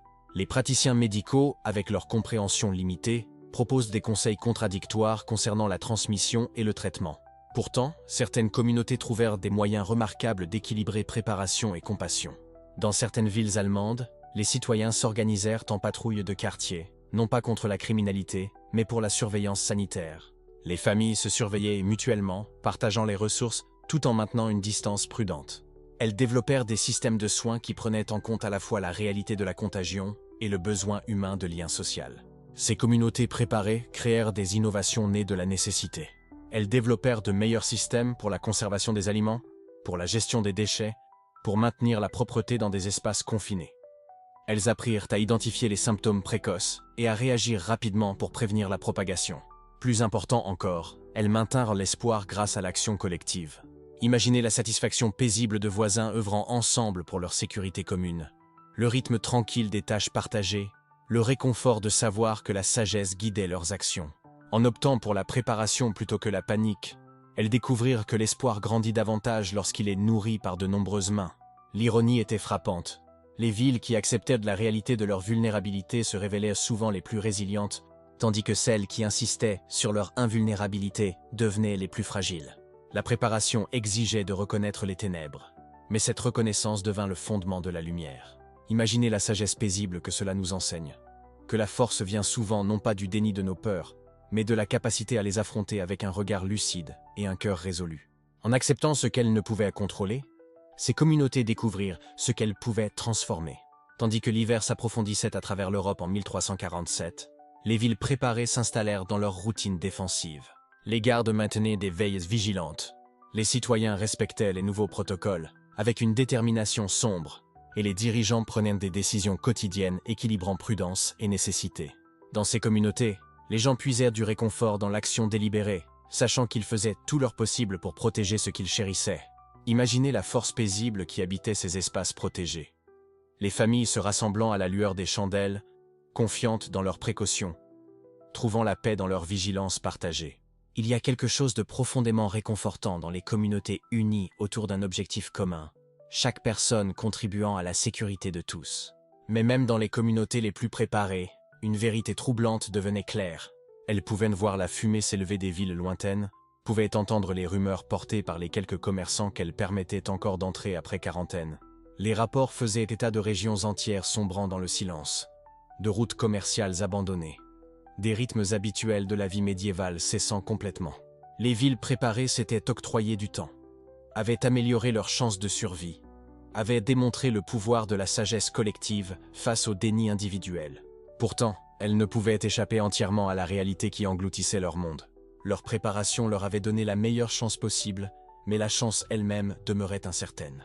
Et tandis que les nouvelles continuaient d'affluer du monde extérieur, même ces communautés avisées commencèrent à comprendre que la préparation seule pourrait ne pas suffire à enrayer ce qui se profilait. La peste n'était pas simplement un défi à gérer, mais une force de la nature qui testerait chaque hypothèse sur la vie médiévale, chaque structure de la société, chaque croyance sur la capacité humaine et la volonté divine. L'hiver à venir révélerait si la sagesse et la préparation pouvaient vraiment résister aux ténèbres qui se répandaient à travers le monde connu, ou si certaines forces étaient simplement trop vastes, trop implacables, trop transformatrices pour être maîtrisées même par la réponse humaine la plus réfléchie. La nature humaine révéla ses vérités les plus profondes lorsqu'aucune préparation ne pouvait les protéger de ce qui survenait. Toutes les provisions stockées, toute la planification minutieuse, toutes les stratégies de survie, elles pouvaient préserver le corps, mais ne pouvaient préparer l'âme à ce qui émergeait quand le vernis fragile de la civilisation commençait à se fissurer. Pourtant, même dans ces révélations sur notre complexité, nous découvrons quelque chose de beau, que sous toutes nos façades soigneuses se trouve quelque chose d'essentiellement humain qui ne peut être détruit, seulement révélé. En crise, nous apprenons non seulement nos faiblesses, mais nos forces inattendues. Imaginez, si vous le voulez bien, observez votre voisin, cet homme qui vous avait toujours salué poliment par-dessus la clôture du jardin, se dressait soudain pour protéger ses provisions de nourriture, fusil de chasse à la main. Imaginez l'institutrice qui avait passé des décennies à nourrir l'esprit des enfants, calculez maintenant si partager son eau avec l'enfant d'un étranger valait le risque pour la survie de sa propre famille. Ce n'étaient pas des monstres qui se révélaient, c'étaient des gens ordinaires découvrant des parties d'eux-mêmes qu'ils n'avaient jamais su exister. L'hiver de 1846 révéla cette transformation avec une clarté brutale. Dans les montagnes des Alpes, alors que le groupe Dubois se trouvait piégé par une neige plus profonde que quiconque n'aurait pu l'imaginer, le vernis des conventions sociales commença à se fissurer. Jacques Moreau, un homme d'affaires qui s'enorgueillissait de son caractère moral, se retrouva dans une dispute qui bascula dans la violence. Quand Jean Dubois leva son fouet contre les bœufs de Moreau puis contre Moreau lui-même, l'homme civilisé disparut. En cet instant de rage et de désespoir, le couteau de Moreau trouva le cœur de Dubois. Les conséquences révélèrent quelque chose d'encore plus glaçant que le meurtre lui-même. La rapidité avec laquelle le groupe se réorganisa autour de cette nouvelle réalité. En quelques heures, ils avaient banni Moreau du groupe, l'envoyant seul dans la nature sauvage. Sa femme et ses enfants regardèrent leur protecteur disparaître dans la neige, sachant qu'ils pourraient ne jamais le revoir. Le groupe qui avait commencé, comme une communauté de famille, était devenu quelque chose d'entièrement différent, un rassemblement de survivants qui calculaient, qui méritaient d'être sauvés et qui étaient dispensables. Mais ce n'étaient pas seulement les moments dramatiques qui révélaient la complexité de la nature humaine. C'était dans les décisions silencieuses, les petites trahisons, les actes minuscules d'égoïsme qui s'accumulaient comme des flocons de neige. Marguerite Moreau se retrouva à dissimuler des morceaux de pain aux autres enfants affamés pour les réserver aux siens. Guillaume Dubois découvrit qu'il pouvait regarder directement un nourrisson qui pleurait et ne ressentir rien d'autre que de l'irritation face au bruit. Ces gens ne devenaient pas maléfiques. Ils devenaient honnêtes sur ce que la survie signifiait vraiment. La révélation la plus troublante n'était pas que les gens pouvaient devenir cruels sous la pression. C'était à quel point cela semblait naturel, le peu de lutte intérieure qui accompagnait ces transformations. Thérèse Dubois, autrefois institutrice dévouée, se retrouva à calculer la valeur nutritionnelle des membres les plus faibles de leur groupe avec la même précision clinique qu'elle avait autrefois utilisée pour planifier ses leçons. L'esprit humain, semblait-il, était remarquablement adaptable à des circonstances qui auraient dû être impensables. Pourtant, aux côtés de ces révélations sombres, surgirent des moments de grâce inexplicables qui défiaient toute logique. Alors que certains accumulaient chaque miette, d'autres continuaient à partager même quand partager signifiait une mort certaine. Marguerite Moreau, malgré la fin de ses propres enfants, continua à réconforter les enfants Moreau orphelins. Patrice Dubois, un immigrant breton, ouvrit sa cabane à quiconque avait besoin d'abri, même alors que les provisions de sa propre famille s'amenuisaient jusqu'à néant. Ces actes de bonté ne naissaient pas de l'abondance ou de la sécurité. Ils émergèrent des profondeurs même du désespoir. C'était comme si certaines personnes, quand on les dépouillait de tout ce qui était externe, découvraient une ressource interne qui était plus forte que l'instinct de survie lui-même. Elles prenaient des décisions qui n'avaient aucun sens rationnel. Des décisions qui privilégiaient le bien-être d'autrui à leur propre existence continue. Le poids psychologique de ces décisions créa des fractures qui allaient plus profondément que la faim physique. Virginie Moreau, âgée de seulement 13 ans, regarda son père banni et sa famille se fracturer. Elle vit des adultes en qui elle avait eu confiance prendre des décisions qui révélaient la nature arbitraire des frontières morales. L'enfant qui avait commencé le voyage en croyant aux distinctions claires entre le bien et le mal se retrouva dans un monde où la survie elle-même était un compromis moral. Le plus troublant était peut-être la façon dont ces circonstances extrêmes révélèrent le caractère aléatoire de l'héroïsme et de la lâcheté. Des gens qui avaient d'eux montré du courage dans la vie quotidienne s'effondraient sous la pression, tandis que d'autres qui avaient semblé quelconques s'élevaient à des hauteurs extraordinaires de sacrifice. Il était impossible de prédire qui allait craquer et qui allait plier sans se briser. La montagne ne se souciait pas de leurs réputations antérieures, de leur statut social ou de leurs valeurs personnelles. Elle appliquait simplement la pression et révélait ce qui résidait sous la surface de chaque âme humaine. Certains découvrirent des sources de résilience qu'ils n'avaient jamais su posséder. D'autres trouvèrent des espaces vides, là où ils avaient supposé que la force résidait. Mais même dans les moments les plus sombres, quand le cannibalisme devint non seulement pensable mais nécessaire à la survie, quelque chose d'essentiellement humain persista. Ceux qui firent le choix ultime du tabou de consommer de la chair humaine le firent avec une profonde réticence et un traumatisme durable. Ils franchirent la ligne non pas parce qu'ils étaient devenus des monstres, mais parce qu'ils demeuraient suffisamment humains pour choisir la vie plutôt que le principe, l'amour plutôt que la pureté morale. La tragédie n'était pas qu'ils échouaient à atteindre un standard impossible de perfection. La tragédie était que ces révélations sur la nature humaine venaient à un coût si dévastateur. Chaque révélation sur la condition humaine était payée par une souffrance qui marqua les survivants pour le reste de leur vie. Alors que nous nous installons dans nos vies confortables, avec nos réfrigérateurs pleins et notre sécurité tenue pour acquise, il est facile de juger ces âmes désespérées piégées dans les montagnes. Mais leur histoire nous force à confronter une vérité inconfortable. Nous portons en nous-mêmes la même capacité pour la bonté transcendante et l'égoïsme choquant. La différence entre nous et eux n'est pas la supériorité morale. C'est simplement que nous n'avons pas encore été testés à ce niveau. Pourtant, de ces profondeurs de la complexité humaine, de cette vallée la plus sombre du voyage de l'âme, est né quelque chose d'inattendu. L'extrême gravité de leur situation a créé les conditions propices aux plus belles expressions d'amour et de sacrifice humain. Quand tout ce qui était extérieur fut arraché, quand la survie elle-même ne tenait qu'à un fil, certains découvrirent que leur capacité à prendre soin des autres n'était pas diminuée, mais d'une certaine manière purifiée et intensifiée. Dans l'heure la plus sombre, la lumière trouva un moyen de percer à travers les fissures du désespoir. Même alors que la maladie ravageait les communautés et que la peur étreignait les cœurs, quelque chose de beau commença à émerger des profondeurs de la souffrance humaine. Ce n'étaient pas les grands gestes dont les livres d'histoire se souviendraient, mais les actes silencieux de grâce qui scintillaient comme des bougies dans la tempête. Imaginez, si vous le voulez bien, une rue pavée de Florence en 1348. La peste noire a emporté près de la moitié de la population de la ville. Des corps gisent sans être ramassés, et les vivants se blottissent derrière des portes barricadées. Pourtant, dans cette scène d'horreur inimaginable, un jeune boulanger nommé Marco continue de laisser des pains frais devant les maisons des familles trop malades pour s'aventurer dehors. Il ne demande rien en retour. Ses propres enfants ont péri, sa femme lutte contre la fièvre. Pourtant, chaque aube le trouve pétrissant la pâte à la lueur des bougies, transformant la farine en espoir. Ces moments de grâce apparurent partout, comme des fleurs sauvages poussant à travers les fissures d'un monde brisé. Dans les quartiers parisiens ravagés par la peste, une couturière veuve nommée Éléonore découvrit 3 enfants orphelins fouillant à la recherche de restes. Sans hésitation, elle les accueillit dans sa modeste demeure, partageant ses derniers morceaux de pain et les enveloppant dans des couvertures qu'elle avait cousues avec les vêtements de son défunt mari. Quand les voisins murmuraient qu'elle se mettait en danger, Éléonore souriait simplement et disait « Si nous perdons notre humanité pour sauver nos vies, qu'avons-nous vraiment sauvé ?» Imaginez la scène dans un monastère près de Lyon, où frère Pierre se retrouva seul après que ses compagnons moines eurent fui ou succombé à la maladie. Les villages environnants se tournèrent vers le monastère pour des conseils. Mais Pierre ne possédait aucune sagesse particulière sur la guérison. Ce qu'il avait, c'était une abondance de compassion.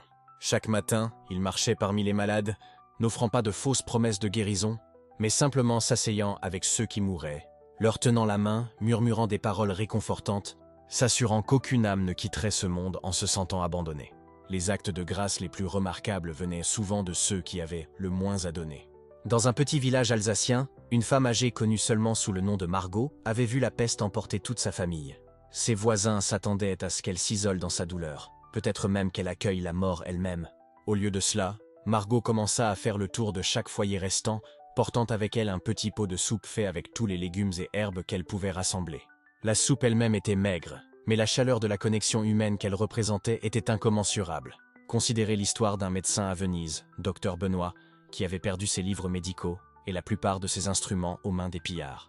Il aurait pu se retirer en sécurité à la campagne, comme beaucoup de ses collègues l'avaient fait.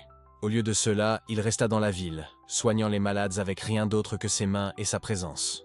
Quand on lui demanda pourquoi il restait alors qu'il pouvait offrir si peu d'interventions médicales, il répondit « Parfois, le médicament le plus puissant est de savoir que quelqu'un se soucie assez pour rester. » Imaginez le doux réconfort que cela apportait aux familles, regardant leurs proches souffrir.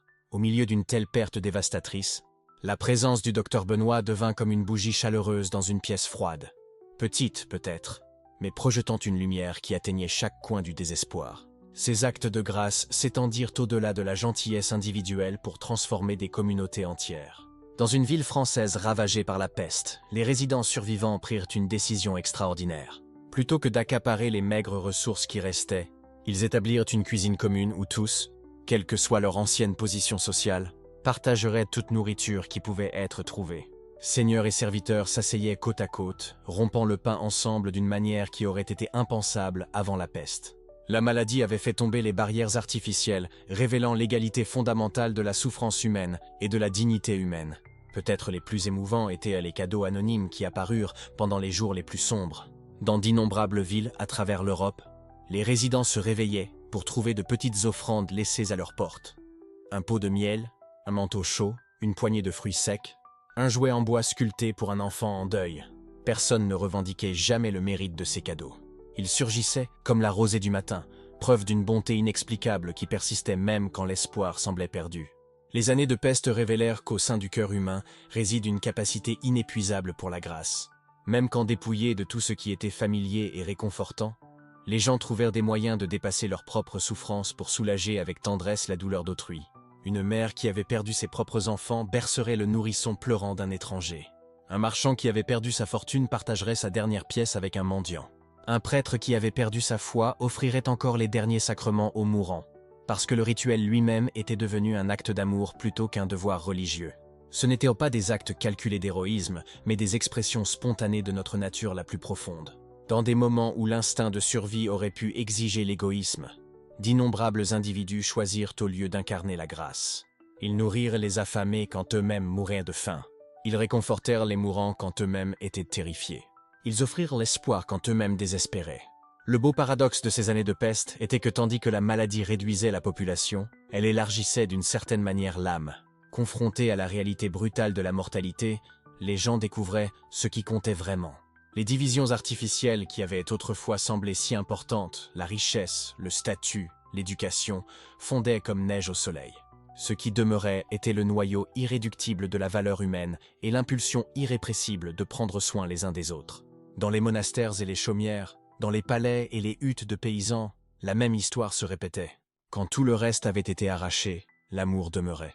Quand tout confort avait été perdu, la bonté perdurait. Quand la mort semblait avoir le dernier mot, la grâce parlait plus fort. Imaginez une soirée tranquille dans l'une de ces communautés touchées par la peste. Le soleil se couche à travers les fenêtres de maisons où les familles se rassemblent plus étroitement désormais, ayant appris la fragilité précieuse de chaque moment passé ensemble. Des enfants qui ont été témoins de pertes inimaginables jouent néanmoins des jeux doux. Des adultes qui ont survécu à l'impensable partagent des repas simples avec une gratitude profonde. Et quelque part dans la pénombre qui s'installe, quelqu'un accomplit encore un petit acte de bonté, lisant à un voisin âgé, raccommodant des vêtements pour un ami veuf, ou offrant simplement une oreille attentive à quelqu'un qui a besoin d'exprimer son chagrin à la faveur de l'obscurité. Ces actes résonnèrent à travers les générations, devenant les histoires fondatrices que les communautés raconteraient à leurs enfants. Elles se souviendraient non seulement de l'horreur des années de peste, mais de la grâce extraordinaire qui émergea de cette horreur. Elles comprendraient qu'aux heures les plus sombres de l'humanité, nous sommes capables de nos réponses les plus lumineuses. La lumière qui brille le plus fort est souvent celle qui rayonne dans l'obscurité la plus profonde. Ces actes de grâce deviendraient des graines plantées dans les cendres de la dévastation, des graines qui fleuriraient en nouvelles formes de compassion, de nouvelles institutions de soins, de nouvelles façons de comprendre notre responsabilité les uns envers les autres. La peste prendrait fin, mais la mémoire de la grâce perdurerait, transmise comme un héritage précieux d'une génération à la suivante, preuve qu'aucune obscurité n'est si complète que l'amour ne puisse trouver un chemin à travers. Les villes qui survécurent furent à jamais changées, leurs fondations même remodelées par les leçons écrites dans la perte. Imaginez, si vous voulez, une petite communauté émergeant des rigueurs de l'hiver, mais ce n'est plus le même village qui s'était blotti ensemble dans la peur quelques saisons auparavant. C'étaient des lieux qui avaient appris à respirer différemment, à s'organiser autour de nouvelles vérités sur la survie et la connexion humaine. À Bordeaux, où les familles de marchands avaient autrefois thésaurisé le grain tandis que d'autres mouraient de faim, une transformation remarquable prit racine. Les survivants établirent ce qu'ils appelaient des magasins communautaires, des greniers partagés où les familles contribuaient ce qu'elles pouvaient et ne prenaient que ce dont elles avaient besoin. Marguerite Dubois, veuve d'un boulanger qui avait perdu son mari et ses 2 fils, devint la gardienne de ces magasins. Elle se levait chaque matin avant l'aube, non pas pour cuire du pain pour le profit comme son mari l'avait fait autrefois, mais pour s'assurer qu'aucun enfant de leur communauté ne se réveillerait plus jamais le ventre vide. Imaginez la révolution silencieuse dans ces actes simples. Les espaces mêmes où les gens se rassemblaient furent réinventés. Les places de ville, qui avaient autrefois été des lieux où les marchands venaient écouler leurs marchandises, devinrent des cuisines communales pendant les périodes de pénurie. Les églises ouvrirent leurs portes non seulement pour le culte du dimanche, mais comme sanctuaire quotidien où les affligés pouvaient trouver du réconfort, et où le travail pratique de survie pouvait continuer. La peste leur avait enseigné que l'isolement signifiait la mort, mais la connexion signifiait la vie. À York, les maîtres de guildes survivants rompirent avec des siècles de tradition. Là où autrefois les apprentissages avaient été des héritages familiaux jalousement gardés, ils commencèrent à enseigner à quiconque était désireux d'apprendre. Guillaume Charpentier, qui avait perdu ses 3 fils, accueillit des enfants orphelins non pas comme main-d'œuvre gratuite, mais comme les héritiers de connaissances qui autrement disparaîtraient avec lui. Imaginez ces nouveaux contrats sociaux étant écrits non pas dans des documents formels, mais dans les gestes quotidiens d'interdépendance. Quand le toit d'Éléonore Dubois s'effondra sous la neige hivernale, ce ne furent pas seulement ses voisins qui apparurent avec des outils et du bois, ce furent des gens de tout le spectre social qui avaient appris que la résilience communautaire dépendait du bien-être de tous. Le forgeron travaillait aux côtés de l'ancien intendant du Seigneur, et des enfants qui étaient nés dans différentes classes jouaient ensemble tandis que leurs parents reconstruisaient ce qui avait été brisé. Ces villes développèrent ce que nous pourrions appeler des pratiques commémoratives, des rituels de souvenirs qui façonnaient leur vie quotidienne. À Cambridge, ils plantèrent un bosquet de pommiers, un pour chaque famille perdue à cause de la peste. Mais ce n'étaient pas seulement des monuments aux morts, mais des rappels vivants d'abondance qui exigeaient des soins attentifs. Chaque printemps, quand les arbres fleurissaient, les survivants se rassemblaient pour raconter des histoires de ceux qu'ils avaient perdus, tout en planifiant les récoltes à venir. Les changements les plus profonds n'étaient pas seulement sociaux, mais profondément institutionnels. Les conseils municipaux, qui avaient autrefois été le domaine exclusif de riches marchands, commencèrent à inclure des voies qui auraient été impensables avant la catastrophe. Sarah Millwright, une femme qui avait géré le moulin à grains de son défunt mari pendant le pire de la peste, se retrouva consultée sur des questions bien au-delà du commerce. Sa connaissance pratique de la distribution alimentaire et de la gestion des ressources s'était avérée plus précieuse que toute lignée noble. Imaginez la force tranquille qui naquit de ces nouveaux arrangements. Là où il y avait eu autrefois des hiérarchies rigides basées sur la naissance et la richesse, la nécessité avait créé des réseaux fondés sur la compétence et la contribution. Le jeune seigneur qui avait hérité du domaine de son père mais ne connaissait rien à l'agriculture, travaillait aux côtés de paysans âgés qui comprenaient les humeurs et les saisons de la terre. La connaissance coulait dans des directions qui auraient scandalisé la génération précédente. Ces communautés développèrent aussi de nouvelles façons de prendre des décisions. Au lieu de proclamations d'en haut, elles développèrent des systèmes de consultation qui honoraient différents types de sagesse. Quand la sécheresse menaçait les récoltes, elles n'attendaient pas que des autorités lointaines répondent. Elles se rassemblaient en cercle. Fermiers, maires, artisans, même les enfants qui avaient observé des schémas que les adultes avaient manqués, et planifiaient ensemble pour la survie et l'abondance. Les marchés d'hiver se transformèrent également. Là où la pénurie avait autrefois poussé les prix hors de portée, ces communautés rétablies créèrent des systèmes d'échange qui assuraient que chacun puisse participer. Elles développèrent ce qu'on pourrait appeler des monnaies de résilience. Des échanges de travail où le temps et les compétences comptaient autant que les pièces de monnaie. La connaissance des herbes médicinales d'une femme âgée pouvait s'échanger contre la force d'un jeune homme pour transporter du bois, créant des toiles d'interdépendance mutuelle qui renforçaient toute la communauté. Imaginez les cérémonies silencieuses qui marquèrent ces transformations. Chaque dimanche, après le culte régulier, les communautés tenaient ce qu'elles appelaient des conseils de mémoire. Des rassemblements où elles prononçaient à haute voix les noms de ceux qu'elles avaient perdus, mais célébraient aussi les compétences et la sagesse qui avaient émergé de leurs épreuves. Ce n'étaient pas des occasions de deuil, mais des affirmations de la vie qui continue, qui devient plus forte à travers la mémoire et l'adaptation. Les enfants nés dans ces communautés transformées grandirent avec des présupposés différents sur la façon dont les sociétés humaines pouvaient fonctionner. Ils voyaient la coopération comme naturelle, le leadership comme un service, et l'abondance comme quelque chose à partager plutôt qu'à thésauriser. Le jeune Pierre Boulanger, né 3 ans après la fin de la peste, grandirait en considérant que chaque famille de la ville avait son mot à dire dans les décisions importantes, que les ressources étaient destinées à circuler pour le bénéfice de tous, et que la force venait de la santé de toute la communauté. Ces villes rétablies devinrent des laboratoires de possibilités humaines, bien que leurs habitants n'auraient pas utilisé des termes si grandioses. C'étaient simplement des gens qui avaient fait face au test ultime de survie et avaient découvert que leurs anciennes façons d'organiser la société avaient été à la fois fragiles et inutilement cruelles. Ils reconstruisirent non seulement leurs bâtiments et leurs économies, mais leurs relations fondamentales les uns avec les autres. Les effets de répercussion s'étendirent au-delà de leurs propres frontières. Les marchands voyageant entre ces communautés rapportèrent des histoires sur la façon dont les choses pouvaient être faites différemment.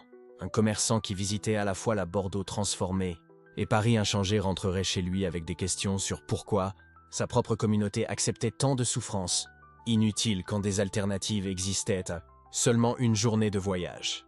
Imaginez la confiance tranquille qui naquit de ces expériences de vivre différemment. Ce n'étaient pas des sociétés parfaites, elles faisaient encore face à des conflits, luttaient encore avec les complexités de la nature humaine.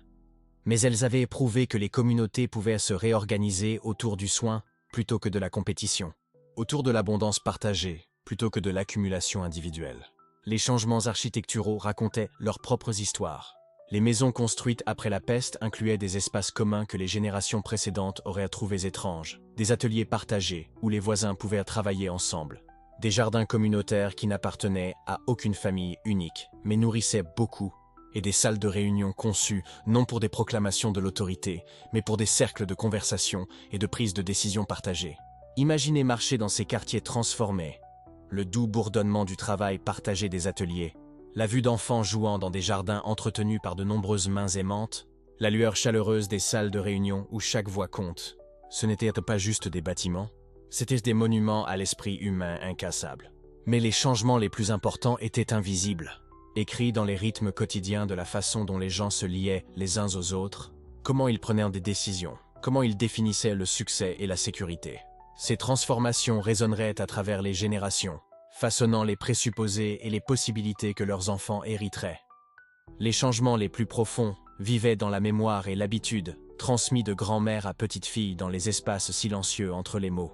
Pendant que les gouvernements et les armées menaient leur guerre visible, la vraie transformation se passait autour des feux de foyer et dans des conversations chuchotées, où les femmes partageaient ce qu'elles avaient appris sur survivre à l'impensable.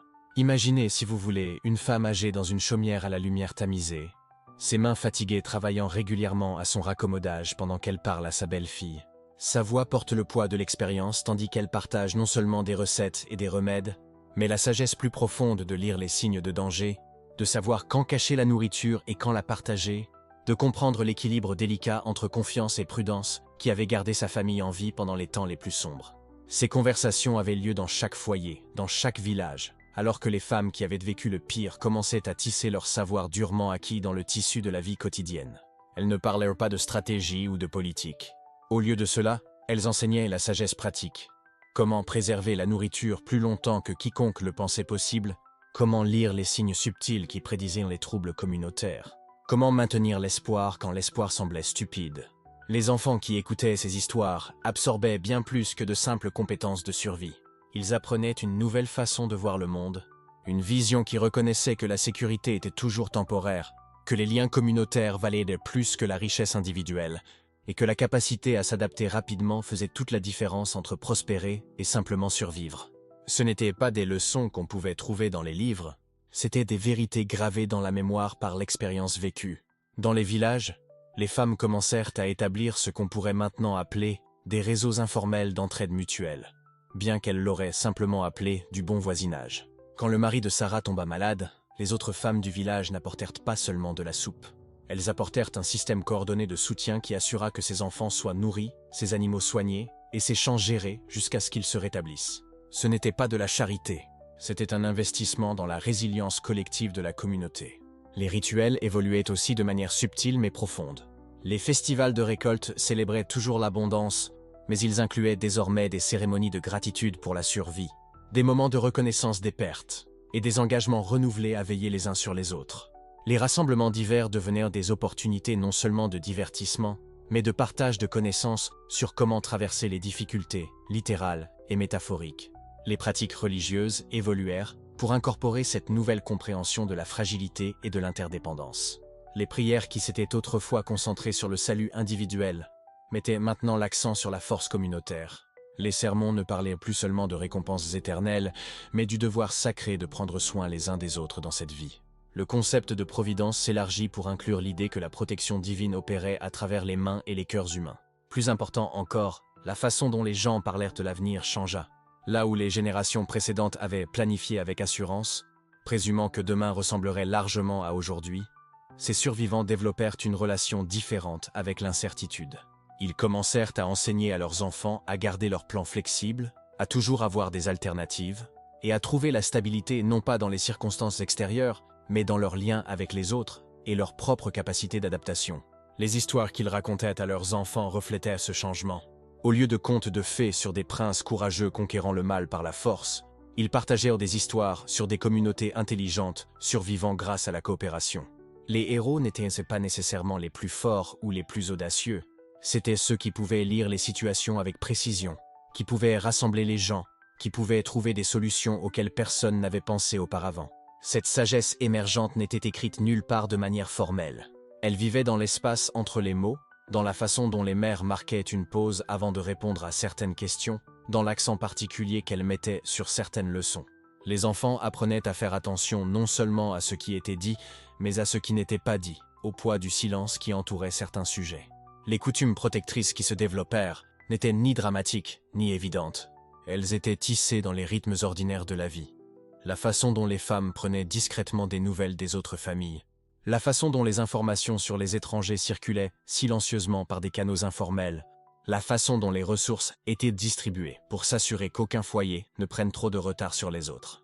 Ces pratiques créaient un réseau de conscience et de soutien mutuel qui était presque invisible aux étrangers, mais absolument essentiel au bien-être de la communauté. Au fil des saisons, cette sagesse collective commença à prendre son propre élan. Ce qui avait commencé comme des réponses individuelles à la crise devint peu à peu des traditions communautaires. La connaissance qui avait été chèrement acquise à travers la souffrance devint les fondements d'un mode de vie plus résilient. Les gens découvrirent que les compétences qu'ils avaient développées pour survivre au traumatisme les rendaient aussi meilleurs pour le prévenir, meilleurs pour construire le type de communauté où de tels traumatismes étaient moins susceptibles de se produire. Imaginez le rythme doux de cette transformation. La sagesse passant de main en main comme une flamme précieuse, chaque personne ajoutant sa propre compréhension tout en gardant la lumière essentielle vivante. De cette façon, la souffrance devint un professeur, et la survie devint un art. Les traditions orales qui émergèrent véhiculaient non seulement de l'information, mais une sagesse émotionnelle sur la façon de traiter les expériences difficiles, de maintenir l'espoir pendant les temps sombres, et de trouver du sens dans la souffrance sans en être détruit. Ces histoires devinrent une forme de thérapie collective, aidant chaque nouvelle génération à comprendre qu'elle n'était pas la première à faire face à des défis impossibles et que la survie n'était pas seulement possible mais pouvait mener à quelque chose de mieux que ce qui existait avant. Les enfants grandissant dans cet environnement apprenaient la résilience non pas comme une qualité personnelle à développer en isolation, mais comme une capacité communautaire qui était maintenue par une attention constante aux relations, aux ressources partagées et aux signes subtils qui indiquaient quand une intervention était nécessaire. Ils comprenaient que la force individuelle était importante, mais que la force communautaire était essentielle. Cette sagesse les guiderait à travers les tempêtes futures, non pas parce qu'elle fournissait des réponses faciles, mais parce qu'elle leur avait appris à réfléchir différemment aux problèmes, à voir des opportunités de coopération là où d'autres ne pourraient ne voir que de la compétition, et à trouver de l'espoir dans cette capacité si humaine de s'adapter, de prendre soin les uns des autres, et de créer quelque chose de beau même au cœur de l'incertitude. Et nous voici parvenus au cœur de ce que ces voix lointaines nous murmurent à travers les siècles. Leur héritage traverse 5 siècles pour nous toucher aujourd'hui, comme la lumière d'étoiles distantes qui continue d'illuminer notre chemin longtemps après que sa source se soit éteinte. Ce soir, nous avons retracé ensemble comment la peste noire a révélé quelque chose de profond sur la nature humaine, que même dans nos heures les plus sombres, nous possédons une capacité inébranlable de résilience, d'adaptation et de grâce. Pensez-y un instant. Chaque fois que la société moderne fait face à une pandémie, un effondrement économique ou un bouleversement social généralisé, nous puisons inconsciemment dans les leçons apprises durant ces années de peste. Les systèmes de quarantaine développés à Venise en 1348, ils sont devenus le modèle de tous les protocoles d'isolement que nous avons utilisés depuis, y compris ceux mis en place il y a seulement quelques années. Les principes économiques de remise de dette et de mobilité du travail qui ont émergé par nécessité, ils sont encore débattus dans les forums économiques aujourd'hui. La peste noire a enseigné à l'humanité quelque chose de profond sur la résilience. Elle nous a montré que même quand tout ce qui nous est familier s'effondre, même quand la moitié des gens que nous connaissons disparaissent, même quand le tissu même de la société se déchire, quelque chose d'essentiel dans l'esprit humain perdure, plus que perdurer en fait. Il s'adapte, il innove, il reconstruit. Imaginez-vous marcher dans une ville moderne aujourd'hui et vraiment la voir avec un regard éclairé par l'histoire de la peste. Ces larges boulevards qui permettent une meilleure circulation de l'air, ce principe d'urbanisme a émergé de la théorie des miasmes, née dans les villes ravagées par la peste. Les départements de santé publique qui surveillent les épidémies, descendant direct des conseils de peste établis dans les villes italiennes. Même quelque chose d'aussi simple que la pratique de se laver les mains régulièrement, maintenant si ancrée dans notre culture que les enfants l'apprennent aussi naturellement que marcher, trace son adoption généralisée aux leçons apprises durant ces années terribles. Mais peut-être plus remarquablement encore, la peste noire nous a enseigné la connexion humaine. Quand la mort était partout, quand l'isolement était nécessaire pour survivre, les gens ont découvert que leurs liens les uns aux autres n'étaient pas affaiblis par la distance physique, mais renforcés par un objectif partagé. Les communautés médiévales ont appris à prendre soin les unes des autres à travers les barrières de quarantaine. Elles ont développé des systèmes d'entraide mutuelle qui transcendaient les lignées familiales et les classes sociales. Elles ont créé des rituels de commémoration qui honorèrent les morts, tout en affirmant l'engagement des vivants à continuer. Ce ne sont pas seulement des curiosités historiques. Ce sont des principes vivants qui nous guident encore. Chaque fois qu'une catastrophe naturelle frappe et que des voisins aident des voisins auxquels ils n'avaient jamais parlé auparavant, nous voyons l'esprit d'entraide de l'époque de la peste à l'œuvre. Chaque fois qu'une communauté se rassemble autour de ses membres vulnérables durant une crise, nous assistons à cet esprit humain inébranlable qui s'est d'abord pleinement révélé durant ces sombres années médiévales. Les survivants de la peste noire nous ont donné quelque chose d'inestimable. La preuve que l'humanité peut endurer n'importe quoi. Non seulement y survivre, mais en émerger plus compatissante, plus innovante, plus profondément connectée à ce qui compte vraiment. Ils nous ont montré que quand tout ce que nous pensions permanent se révèle temporaire, ce qui reste, c'est notre capacité à prendre soin les uns des autres et à construire quelque chose de mieux à partir des ruines. Repensez aux histoires que nous avons retracées ce soir. Willem et sa famille, trouvant la force dans la tradition tout en s'adaptant à un changement sans précédent. Isabella, transformant la perte personnelle en guérison communautaire. Les milliers d'anonymes qui ont choisi la gentillesse plutôt que la peur, qui ont partagé leur dernier repas avec des étrangers, qui sont morts en aidant d'autres à vivre. Leur courage devient notre courage. Leur sagesse devient notre sagesse. Leur espoir devient notre espoir. C'est ce que nous avons découvert ensemble ce soir, ce que l'héritage signifie vraiment.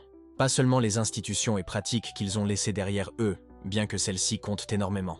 Pas seulement les structures économiques et sociales qu'ils ont reconstruites, bien que celles-ci aient transformé le monde.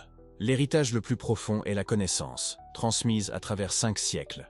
Que les êtres humains peuvent faire face à l'impensable, et non seulement l'endurer, mais le transformer en quelque chose de beau. Vous êtes venus ici ce soir en quête d'histoire de résilience, et vous avez trouvé quelque chose d'encore plus précieux. La preuve que cette même force qui a porté nos ancêtres, à travers leurs épreuves impossibles, vit en vous maintenant. Dans notre propre époque d'incertitude, quand l'actualité semble accablante et que l'avenir paraît incertain, Nous pouvons puiser du réconfort dans cette connaissance. La même résilience qui a porté les Européens médiévaux à travers leurs heures les plus sombres coule dans nos veines. La même capacité d'innovation, d'adaptation, de soins mutuels qui a reconstruit leur monde est disponible pour nous dans la reconstruction du nôtre. La peste noire nous a enseigné que la crise, quelle que soit sa dévastation, n'est pas la fin de l'histoire. C'est le début d'un nouveau chapitre. Et dans ce nouveau chapitre, écrit par des gens ordinaires faisant face à des circonstances extraordinaires, nous découvrons encore et encore que l'esprit humain est vraiment inébranlable. Alors que vous vous apprêtez à dormir ce soir, portez avec vous cette confiance tranquille. Vous êtes le descendant de survivants. Dans votre existence même, vous incarnez leur triomphe sur des probabilités impossibles. Dans votre capacité de gentillesse, vous continuez leur héritage de soins mutuels. Dans votre capacité à vous adapter et innover, vous portez en avant leurs dons pour la transformation. Peut-être, dans ces instants paisibles avant que le sommeil ne vous gagne, pourriez-vous songer aux communautés de votre propre vie, aux connexions qui vous ancrent, aux petits actes de grâce dont vous êtes témoin chaque jour, à la force tranquille que vous avez découverte en vous-même pendant les moments difficiles. Ce fragment d'histoire que nous avons exploré ensemble ce soir nous rappelle que même dans les temps les plus sombres, les êtres humains trouvent des moyens de créer de la lumière. Même quand tout ce qui nous est familier disparaît, nous découvrons que ce qui compte vraiment était toujours en nous. Même quand l'avenir semble incertain, nous pouvons nous fier à la résilience éprouvée du cœur humain. Que leur courage vous fortifie, que leur sagesse vous guide, que leur espoir illumine vos rêves. Les survivants de la peste noire voudraient que vous sachiez que quels que soient les défis auxquels vous faites face, vous avez en vous tout ce qu'il faut pour les relever. Leur héritage ne se trouve pas seulement dans les livres d'histoire, mais dans votre propre esprit inébranlable. Dormez bien cette nuit, cher auditeur, bercé par le réconfort de cette sagesse ancestrale. Reposez-vous en sachant que vous faites partie d'une chaîne ininterrompue de résilience humaine qui traverse les siècles et se prolongera bien au-delà de nous. La lumière de leur courage continue de brûler en vous.